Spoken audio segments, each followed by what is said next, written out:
That view behind you is a little deceptive, isn't it? It is. I mean, behind us you can see this massive cityscape. There's so much more destruction. It looks beautiful, but everywhere you drive inside these streets, there's collapsed buildings, 4, 5, 6-story buildings just pancaked. There's so much destruction.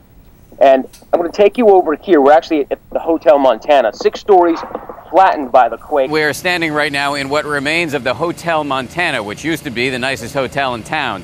They're just now starting to work to clear all of that rubble. That was a collapsed parking lot. Up there above here, next to this beautiful tree, was the 6-story hotel.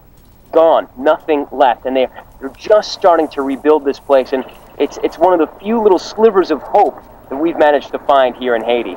Matt, we saw you cut up with Sean Penn over the weekend. Ironically, we all know that he's there, but so many people there in Haiti don't even recognize him. We wanted to take a look. The 2-time Oscar winner is infuriated that hundreds of millions in U.S. donations go unspent here. You can't just give him the hammer and not the nails. So we've got to do all things right now. It's got to be aggressive and stop being so cautious. What about the medical conditions? We heard about the teams just overwhelmed in the last couple of weeks. Has it gotten any better? No, not much better.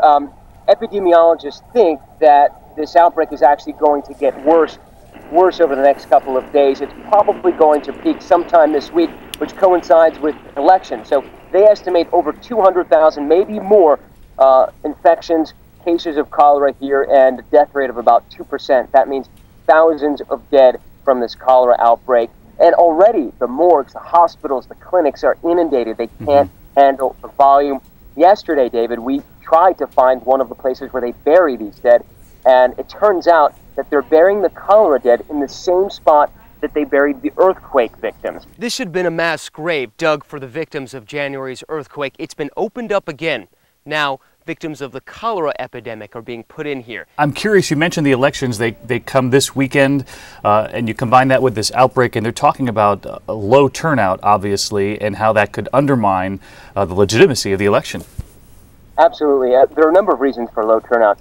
One, that many people lost their identification. They have no identification whatsoever, no passport, no driver's license, nothing. So it's going to be hard for those people to register. There's also a tremendous amount of election fraud in this country. A lot of it is about money. There are 4 major candidates, and what we're hearing right now is they're trying to buy votes.